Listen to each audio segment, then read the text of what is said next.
Good afternoon. This is the Horizon Newscast for the week of March 1st, 2010.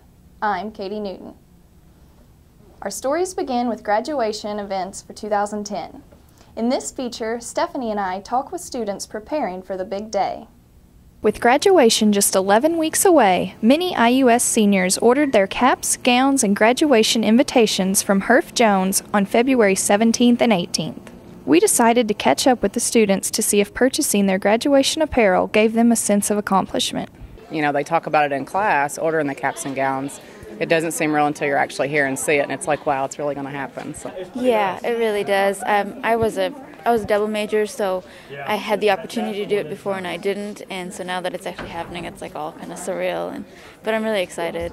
I had a good time here. Caps and gowns will be delivered to the bookstore and ready for pickup on April 23rd.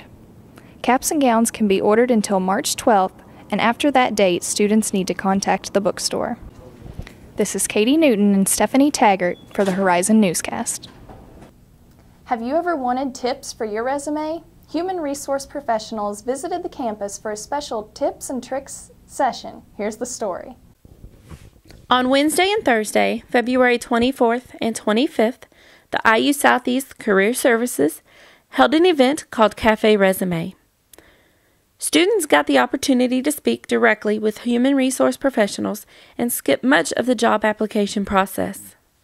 Resumes are difficult documents to write, and so it's always good to have another set of eyes look at the resume. So we encourage the students to come by to talk with these people, because some of these people have literally seen thousands of resumes. They know what makes for a good document and what sorts of things do not make for a good document, and so they're here sharing that valuable information. It was very nice to be able to walk through and talk with everyone about all the part-time jobs that they had. I mean, the stuff like going from Goodwill to Horseshoe Casino to several other places that were looking for part-time positions, so you know which ones to apply for and which ones really aren't hiring as much. Remember that they want to keep it simple, that they want to make sure that they have all of their job experience or employment history, know the dates of their employment history, know their education, everything that they've had as far as education, know their technical skills. Those are the types of things that they need to have ready for me. This is Stephanie Taggart and Sharika Alexander for the Horizon Newscast. With Black History Month coming to a close, reporter Kevin Schmidt highlighted a cultural event featuring African song and dance. In celebration of Black History Month, the IUS Adult Student Center hosted a brown bag lunch featuring a seminar on African song and dance. And I guess one of the things I want people to take away with it is that African dance tells a story. So whenever there's a wedding, there's a story. When you graduate from high school, there's a story. There's a dance. So same kind of excitement that you have in the United States, you have it here too. So it's just a little bit of the other world coming here.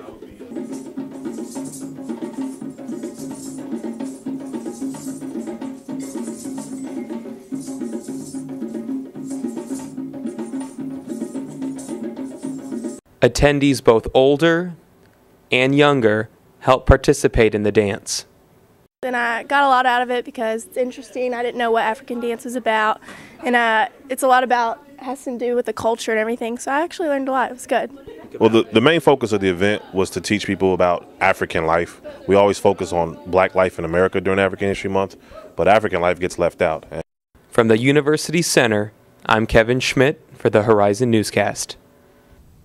Here's this week's What's the Word, featuring co-broadcast editor Kevin Schmidt. As the spring semester is now well underway, I can't help but observe the incessant bitching from students about their coursework. Specifically, I hear way too many students whining about their foreign language classes. I know we're Americans, and the thought of having to adapt to any other culture but our own may sound shocking, but this is the world that we live in. Taking 2 to 4 semesters of a college foreign language class may seem tough, but let's face it, we have it easy. European students on average fluently speak anywhere between 2 to 4 languages, starting at a much younger age than us. In many parts of Canada, both English and French are taught concurrently starting in grade school. So, as college students, I think we'll be able to handle 1 or 2 years of studying a foreign language. Besides just learning the actual language, studying it can benefit your overall critical thinking, memorizational skills, cultural knowledge, and not to mention looks pretty good on a resume. At least pick a language or a culture that you're actually interested in. We have a fairly decent selection here at IUS.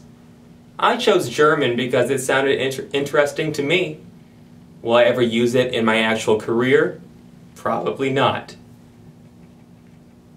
But focus, determination, and a more open mind can actually benefit you in the future. So get over it, IUS students. We have it a lot easier than most. I'm Kevin Schmidt, and that's my word. Auf Wiedersehen.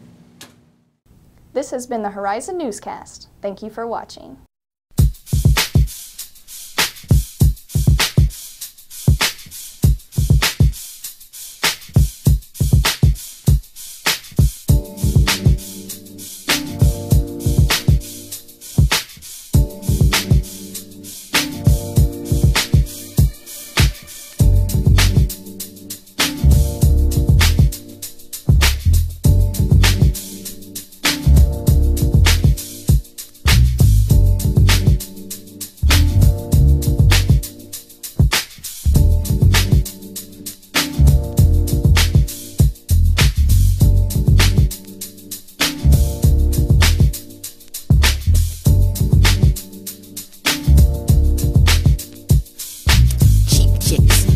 By poverty, chick kinda average, full of a fleet, but try to keep it out here in the open of some love. He gon' be shit struggling.